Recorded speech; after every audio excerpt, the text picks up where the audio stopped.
If you have fully embraced the laptop lifestyle, one of the biggest literal upgrades you can make to your setup is adding a larger monitor to your mobile computing and gaming companion.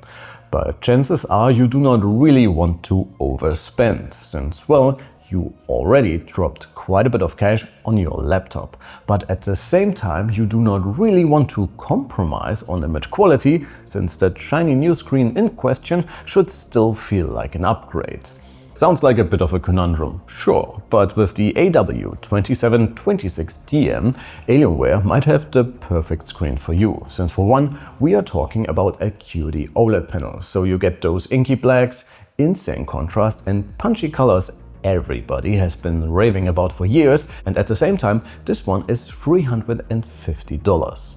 Do I have your attention? Great. So whether you want to give your high-end 5090 laptop something to do and drive the 240Hz QHD panel in your favorite competitive titles or path-traced story games, or you got a more budget-friendly notebook and want a bit more eye candy without selling one of your kidneys, well, this one right here definitely democratizes image quality for a much larger mainstream audience. So go out and buy it.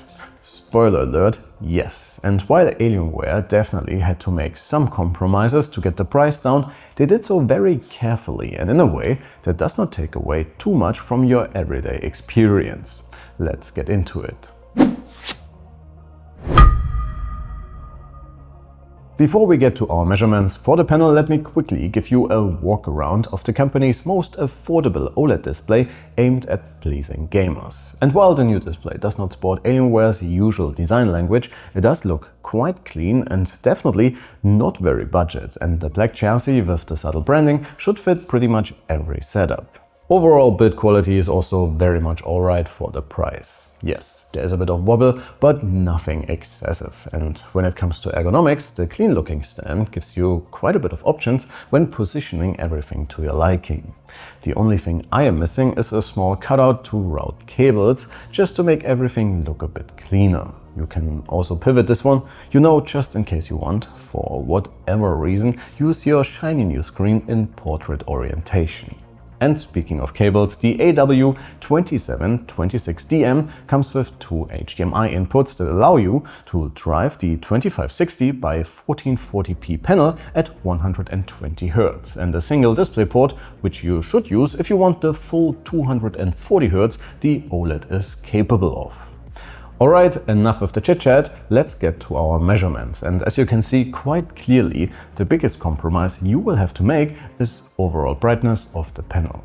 You will have to decide for yourself if roughly 200 nits max for an all-white image is enough for you. But just judging from my own experience using this puppy for the past 2 weeks, I would be easily able to daily drive this one, despite having a ton of windows all around and working with studio lights. But of course, if you have windows behind you and aren't really flexible with lighting in your space, then you might get in trouble with the glossy panel.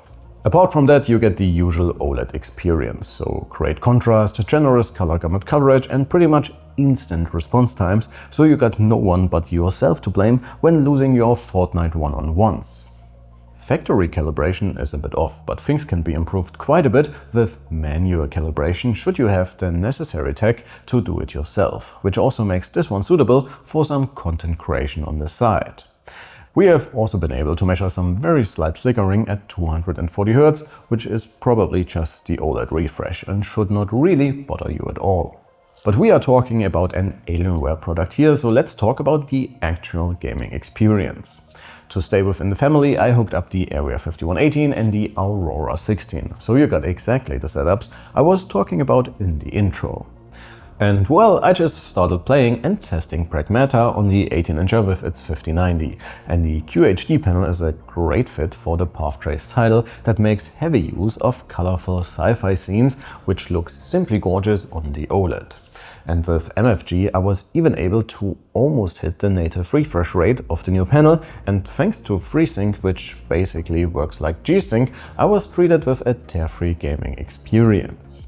But what about a more modest setup? Well, with the Aurora and its RTX 5050, I was still able to enjoy the 240Hz refresh rate and super snappy response times in Fortnite's performance mode, for example. And 27-inch is still a reasonable size for 1080p when you have to accommodate settings for heavier games like Death Stranding 2, for example. But still, it is a pretty substantial upgrade from the internal sRGB screen of the Aurora. And again, with the price point, I would assume it's definitely an upgrade that is reasonable and for sure something that elevates your gaming experience with some proper eye candy. But I am very curious to hear what you guys have to say about all of this. Is a $350 OLED something that would be interesting for your laptop setup? How would you use it, or is there anything else you would rather invest in? Sound off in the comments below and let me know. But this should be it from my end for today. Make sure to leave a like and sub on your way out. Thanks a ton for watching. My name is Alex, you have been absolutely fantastic, and I can't wait to see you all in the next one. Take care.